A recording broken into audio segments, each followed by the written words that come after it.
একটা জায়গায় কুঞ্জান্ডি নামে একজন ব্যবসায়ী বাস করত, আর ওর কাছে একটা গাধা ছিল।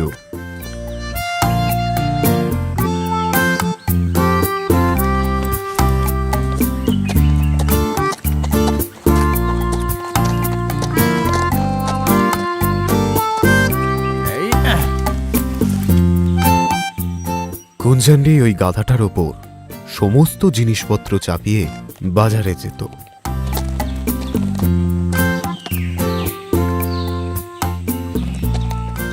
একদিন হঠাৎই একটা ঘটনা ঘটল। যখন বাজার থেকে কুঞ্জান্ডি বাড়ি ফিরছিল তখন ওর খুব ক্লান্ত লাগছিল নিজেকে।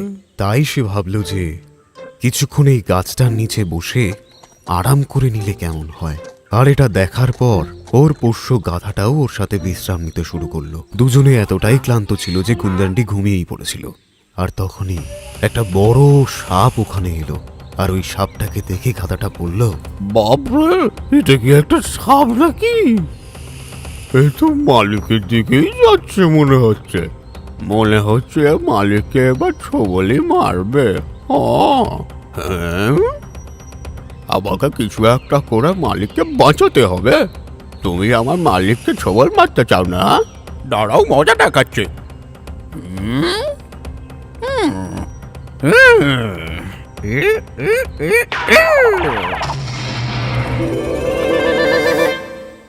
ওরে বাবা, কি বড় সাপ! এটা এখানে এলো কি করে? এর উপরে যে কাঠটা পড়ে আছে, এটা কে ফেলেছে? তুই ফেলেছিস নাকি? তার মানে তুই আমার জীবন বাঁচিয়েছিস। এটা আমি কখনোই ভুলতে পারবো না। আজ থেকে তুই আমার সব। চ এবারে বাড়ি যাই।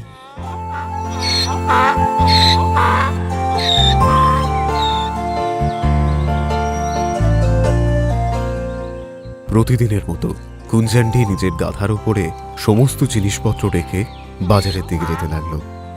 আর সবকিছু বেচা হয়ে গেলে গাধার সাথে বাড়ি ফিরে আসতো। এটাই ছিল রোজকার কাজ ওদের। মন দিয়ে শোন বাবা, যদি তুই উৎসাহের সঙ্গে এবং ভালোভাবে কাজ করিস তাহলে তার ফল তুই ভালোই পাবি, বুঝলি? বুঝতে পেরেছি মালিক, কিন্তু মালিক এটা তো খুবই ভারী। আরে বাবা, তুই আমার হীরের টুকরো, তোর উপর আমি এত ভারী জিনিস কি করে চাপাই? কি বুঝলি? তোর যাতে এখন কষ্ট না হয় তাই তোকে আমি একটা সুন্দর গান শোনাই। হ্যাঁ, কি গান? এটা কিন্তু শুধু গান নয়, এটা তোর ব্যাপারে একটা গান, বুঝলি তো? বলল, গাধা মনের দুঃখে অনেকখানি ভেবে, বয়স গেল খাটতে খাটতে বৃদ্ধ হলাম এবে। ও হো হো হো হো, কেমন লাগলো? আপনার গান শোনাচ্ছে তো ভালো, আমি এই জিনিসগুলোই বহন করি। একদিন কুঞ্জান্ডি আর ওর গাধা সবকিছু বেচে প্রতিদিনকার মতো নিজের গাধাটির সঙ্গে আনন্দে বাড়ি ফিরছিল। আর ওর গাধাটিকে বলল, আরে এই বেটা, তোর উপর ভারী জিনিস চাপাইনি বলে তুই কি জোরে জোরে হাঁটবি নাকি? আরে মালিক, তাড়াতাড়ি চলুন, তাড়াতাড়ি বাড়ি গিয়ে বিশ্রামও তো নিতে হবে, তাই না? হায় ভগবান, এ তো গর্তে পড়ে গেল। আমি তোকে প্রথমেই বলেছিলাম যে ধীরে সুস্থে চল, কিন্তু আমার কথা তোর কখনোই কানে ঢোকে না, তাই না? হে ভগবান, এবার কি করে বার করি আমি একে? একে বাইরে আনার জন্য আমায় কিছু তো একটা ব্যবস্থা করতেই হবে। দেখি।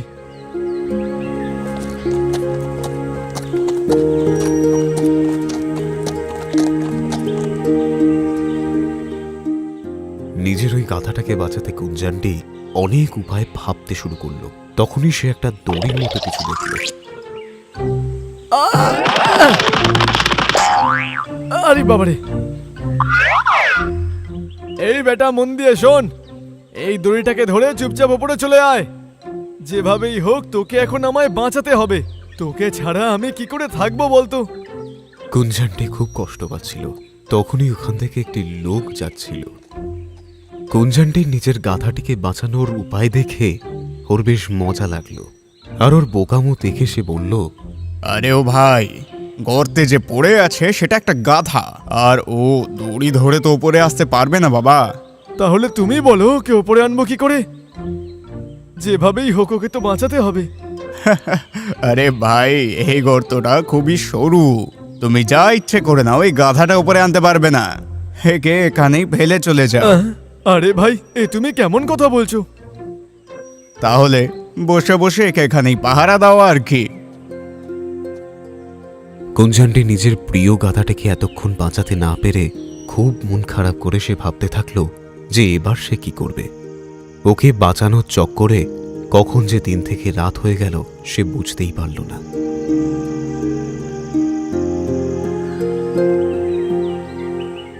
কুঞ্জান্ডি খুবই চিন্তিত ছিল।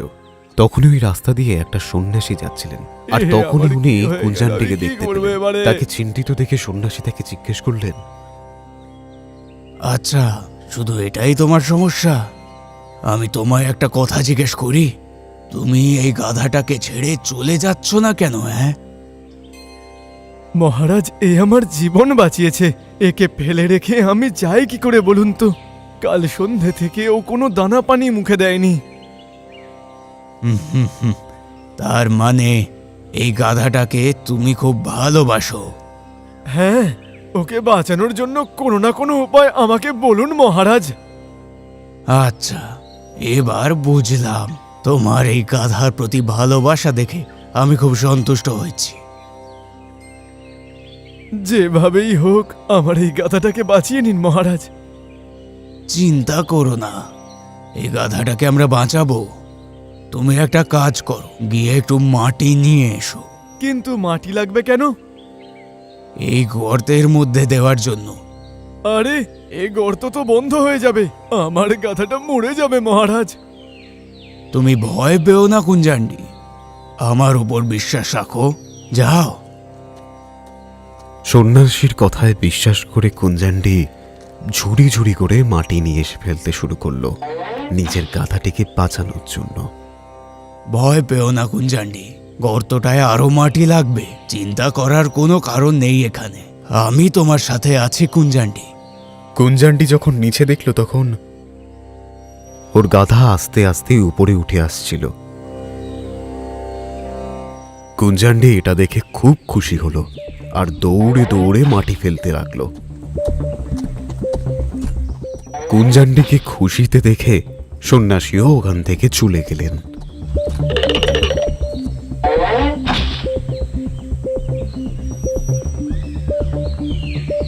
কুঞ্জান্ডি দেখতে পেল যে গাধাটা আস্তে আস্তে উপরে আসছে। ওরে আমার সোনা, তুই আমায় খুব চিন্তায় ফেলেছিলি রে। যদি ওই সন্ন্যাসী মহারাজ আমাকে উপায় না বলতেন, তাহলে তোকে হয়তো বাইরে বার করতেই পারতাম না।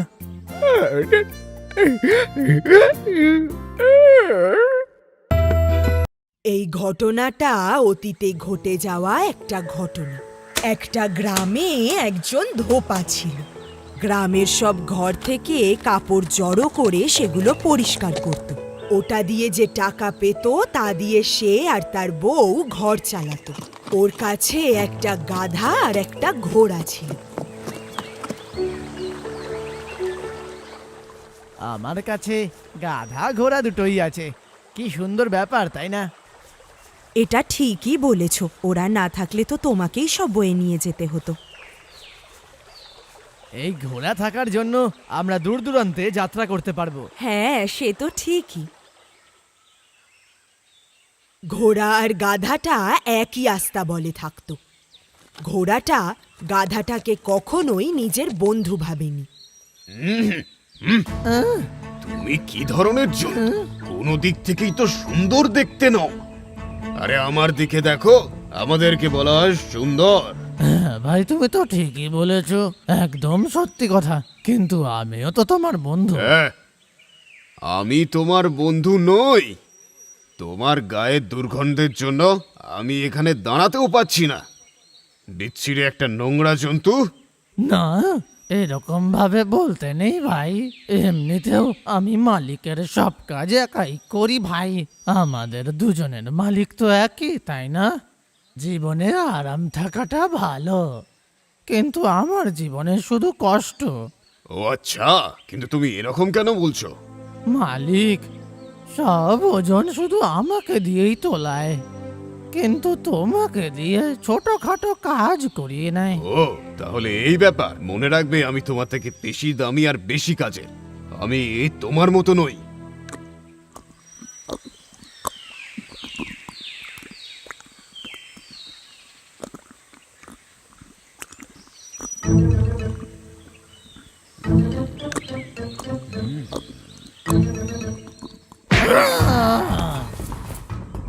আমার সাথে বন্ধু এরকম করো না, আমার কিন্তু খুব ব্যথা করছে। আমিও তো তোমার মতোই প্রাণী, তাই না? তুমি আমার মতো কখনো হতে পারবে না।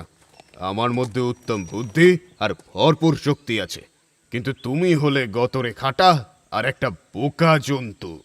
তুমি দয়া করে এরকম বলো না ভাই। বোকা গাধা। প্রত্যেকটা প্রাণীর মহত্ব তার মূল্য আর ক্ষমতার উপর নির্ভর করে। তোমার এত অহংকার করা উচিত নয়। কিছু কিছু সময় ওই গাধা আর ঘোড়াটার মধ্যে খুবই লড়াই হতো। গাধাটার থেকে বড় বলে ওই ঘোড়াটা সব সময় অহংকার করত। ও, এখন বোধহয় বৃষ্টি আসবে। সব জামা কাপড় এখনই সরিয়ে নিতে হবে।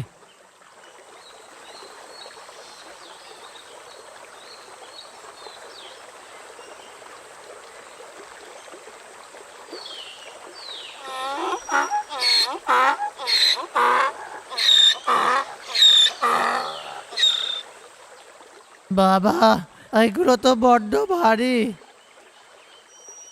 এরপর ওই ধোপা গাধা আর ঘোড়াটা বাড়ির পথে হাঁটতে শুরু করলো, কিন্তু ভারী ওজনের কারণে গাধাটা খুবই আস্তে আস্তে হাঁটছিল। ভাই, এই জামা কাপড়ের ওজন একটু বেশি হয়ে গেছে। তুমি কি আমাকে একটু সাহায্য করতে পারবে? তো আমি কি করব? তোমার থেকে একটু সাহায্য চাই। মানে তুই বলছিস যে তোর জিনিস আমি বইবো? না না, এরকম বলতে চাইনি। আমার পিঠের ওজন কম করতে কিছু কাপড় তুমি নিয়ে নাও ভাই। আরে বলদ, তোর ভার তোকেই তুলতে হবে। তাছাড়া ঘোড়ারা বোঝা ওঠায় না।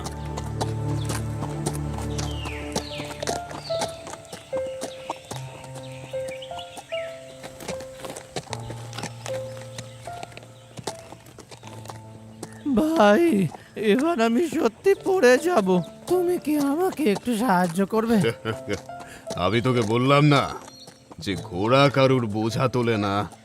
গাধাটা দুর্বল হয়ে পড়লেও ঘোড়াটা একটুও সাহায্য করলো না। তারপর আরে বাবা, আও, বাঁচাও। এই রে, এই ভার তুলতে গিয়ে তো গাধাটা পড়েই গেল। বৃষ্টি আসার আগে যদি কাপড় নিয়ে না যাই তাহলে তো সমস্যা হয়ে যাবে। পড়ে যাওয়ার পর ওই গাধার পিঠ থেকে ধোপাটা সব কাপড় তুলে নিল। ওহ, বেচারা গাধা। আহারে, ওর অবস্থা খুব খারাপ হয়ে গেছে। আমার মনে হয় না এটাকে আরো বইতে পারবে।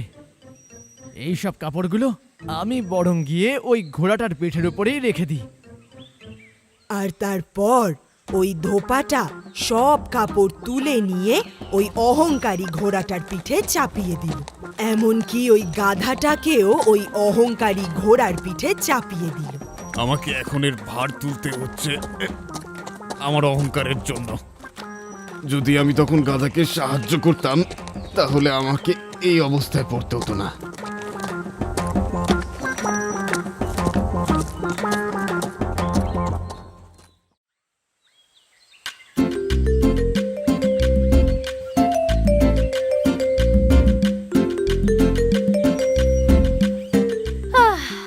আমার তো খিদে পেয়েছে। আমি যদি নদীর পাড়ে যেতে পারি তাহলে গাজর খেতে পারবো, কিন্তু আমাকে ওখানে হেঁটে যেতে হবে। কিন্তু যতক্ষণে আমি ওখানে পৌঁছাবো এই রোদেতে আমি একেবারে শেষ হয়ে যাব।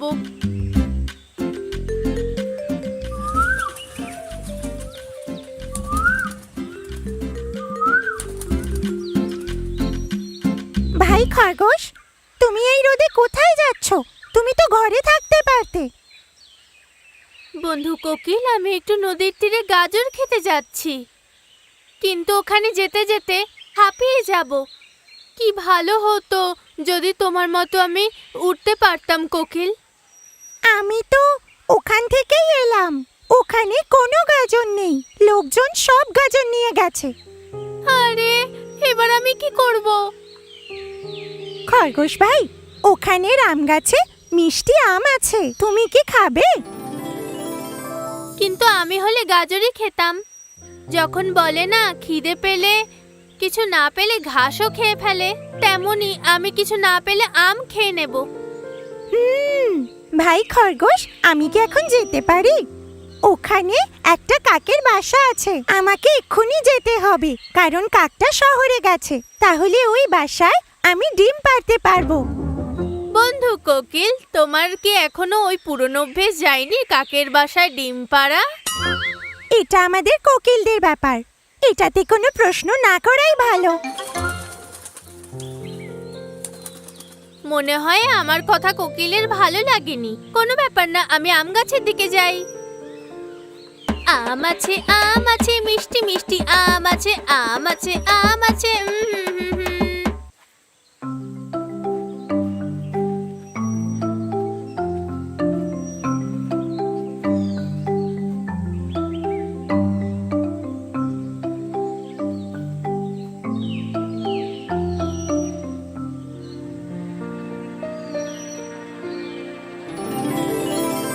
আহ, কি ভাগ্য আমার! ওখানে মিষ্টি একটা পাকা আম পড়ে আছে। আমি আজকে ওটা পুরো খাবো। বাবা, রসালো আম! বাবা, আম দেখে জিভে জল এসে গেল। ওখানেই রাখো, ওটা আমার আম। এই আমটা তো এই গাছের তলায় পড়েছিল, এটা তোমার কি করে হলো? এই আমটা মাটিতে পড়া ছিল, এটা আমি আগে দেখেছি। তাহলে এই আমটা আমার হবে। না, আমি কিছুতেই দেব না। আমায় দাও।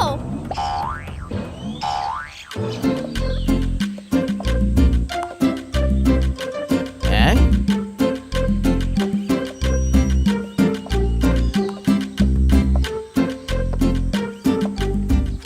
ওই দেখো, তোমরা আম নিয়ে এখানে কি করছো?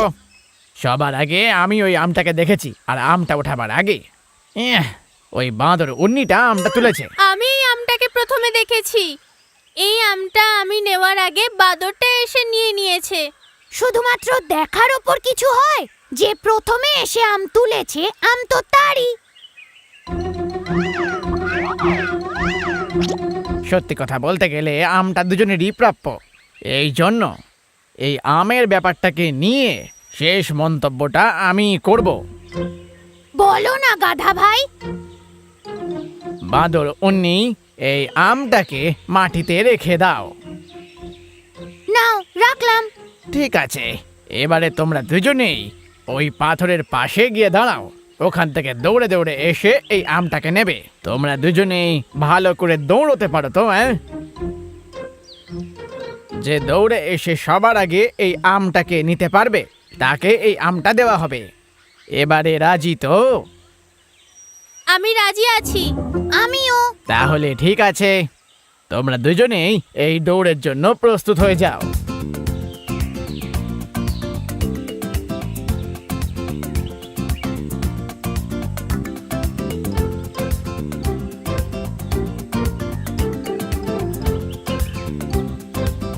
তাহলে তো এই আমটা এবার আমার পেটে যাবে।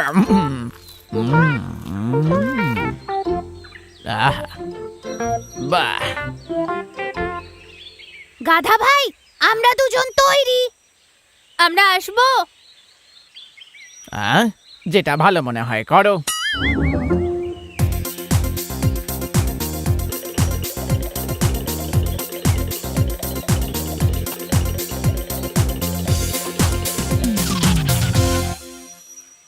হ্যাঁ, আম কোথায় গেল? ও, তোমরা যখন ওখান থেকে দৌড়ে আসছিলে তখন একটা কাকুরে এলো, তারপরে আমটাকে নিয়ে এখান থেকে সোজা চম্পট দিল। মিথ্যে, এটা পুরো মিথ্যে ছিল, আমি বিশ্বাস করি না। গাধা ভাই, তুমি আমাদের বোকা বানালে। আরে বাবা, আমাকে বিশ্বাস করো, ওই আমটা সত্যিকারে কাকই নিয়ে গেছে। তোমাদের কপালটাই খারাপ, তোমরা ওই আমটাকে খেতেই পারলে না।